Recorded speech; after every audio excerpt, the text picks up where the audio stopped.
Alors bonjour à tous, c'est Puish. Aujourd'hui, on se retrouve pour une petite critique ciné d'un autre film fantastique là que j'ai pu voir. Donc c'est The House. Alors il porte un autre titre, c'est Shinny Marink, si je me trompe pas. Donc c'est un film canadien. Alors c'est un film, on peut le dire très très très particulier puisque il est réalisé alors par un YouTuber, hein, c'est Kyle Edward Ball. Donc c'est un gars qui est YouTuber qui fait des apparemment qui fait des vidéos sur l'horreur, hein, justement, hein, des vidéos comme ça. Il avait fait un court-métrage qui s'appelle Ek, qui apparemment, donc j'ai pas pu le voir celui-là, mais il reprend beaucoup d'idées de Shinny Marink, de The House. Et c'est un film totalement déstabilisant. On est sur un film fantastique, un film à ambiance, un film extrêmement étrange qui va en désarçonner plus d'un. Alors là, franchement, c'est sûr que ça, c'est le genre de cinéma, c'est du cinéma expérimental, hein, faut dire ce qui est. On n'est pas du tout sur des schémas traditionnels. Donc, de quoi ça parle? Alors, je vais vous résumer ce qu'on peut comprendre de l'histoire. Disons que le plus simple à comprendre, en gros, on est dans une maison, la nuit, alors a priori la nuit, hein, il y a deux enfants, des frères et sœurs qui se réveillent. Donc il y a un petit garçon et une petite fille.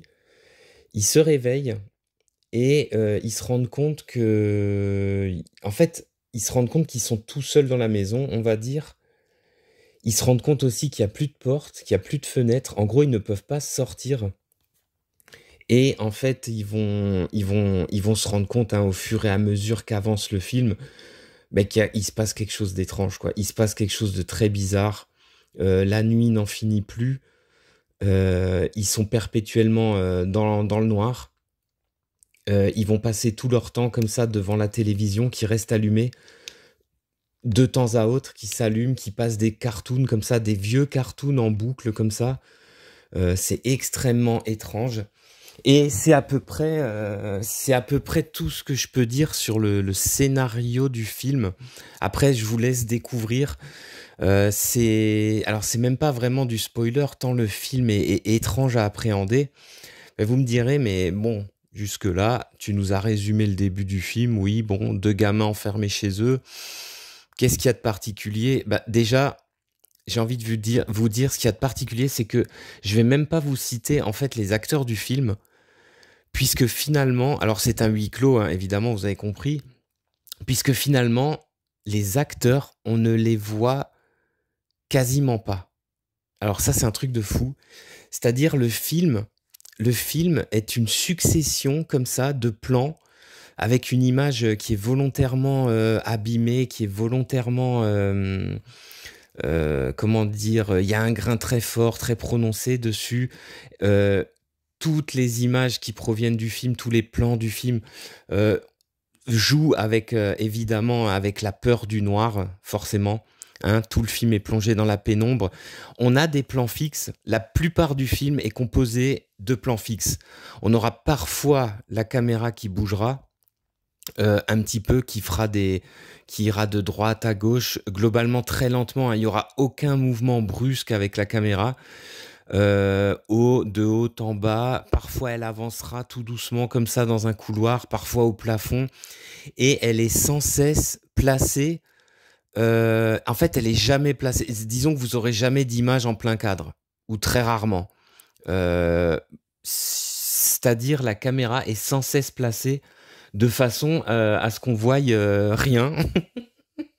Alors vous me direz, c'est peut-être un des défauts du film. De toute façon, on y reviendra, hein, parce que c'est absolument pas un film parfait, pas du tout même. C'est-à-dire, on est à chaque fois, on a des morceaux de plafond, des morceaux de cadre de porte. On est au ras du sol, comme ça, on a des pieds.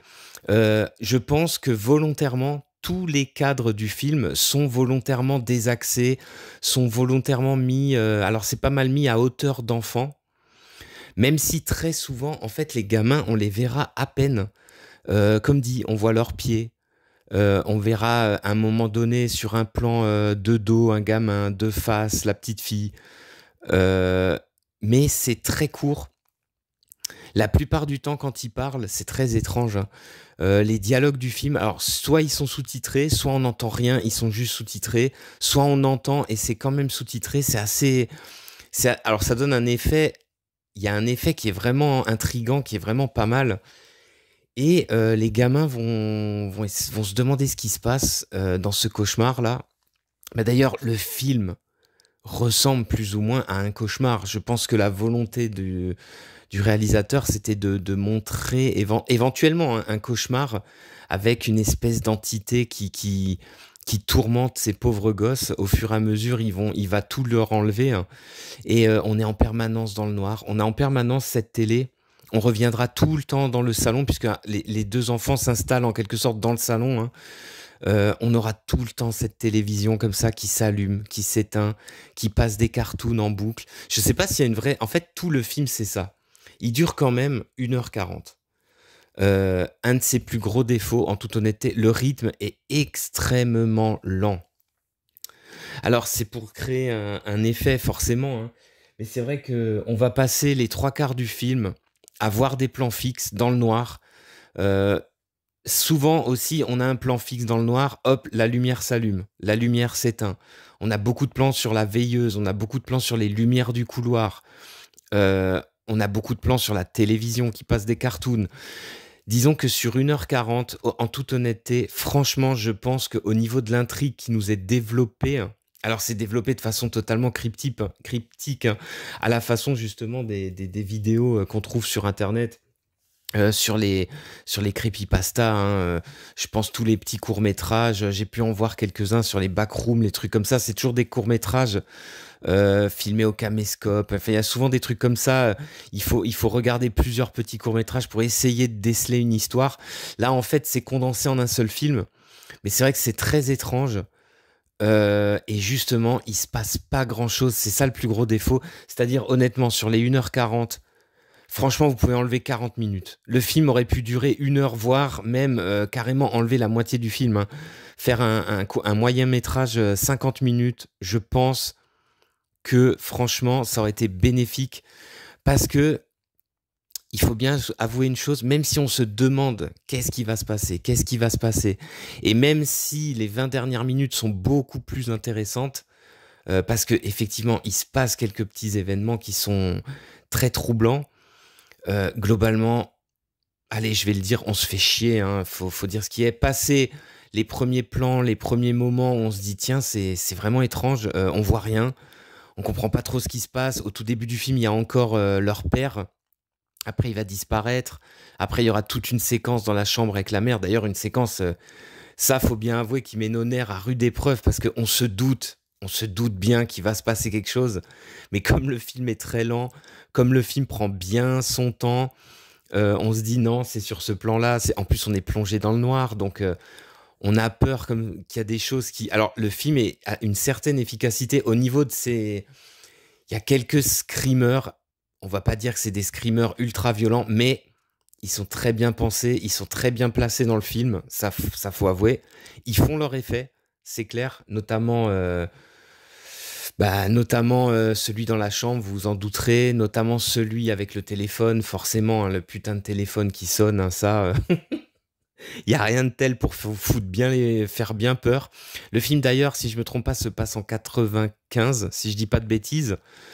Euh, Il y a la meilleure scène du film pour moi, c'est l'entité qui parle au petit garçon, qui lui demande de faire quelque chose, et le petit garçon qui ensuite appelle le 911.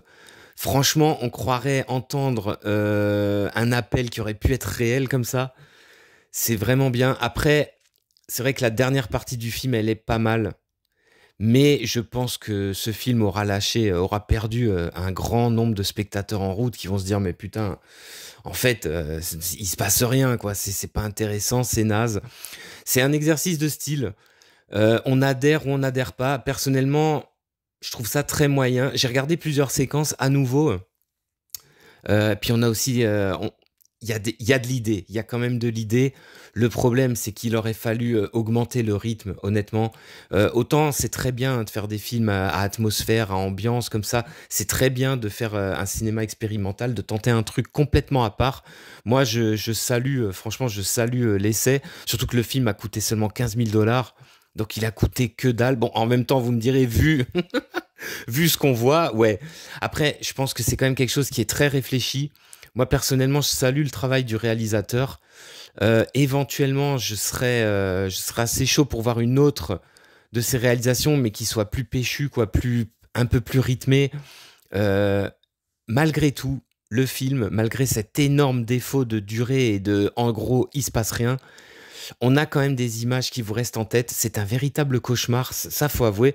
Je pense que les gens qui sont réceptifs à à ce type de d'horreur, qui ont peur du noir, en fait, ils réveillent les peurs qu'on a au fond de nous, les peurs même qu'on avait enfant, la peur du noir, la peur d'être abandonné, l'imagination qu'on peut avoir en imaginant des créatures, des choses qui sont cachées dans l'ombre, dans une maison, hein, finalement, qui sont dans ce qu'on a de plus intime comme ça. C'est vraiment pas mal. Il arrive vraiment à tirer parti de ça.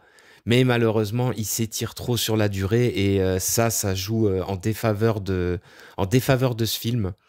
Donc voilà, Shinny Marink. Alors encore un film disponible sur Shadow apparemment. Donc la plateforme Shadow, hein, c'est vraiment du lourd.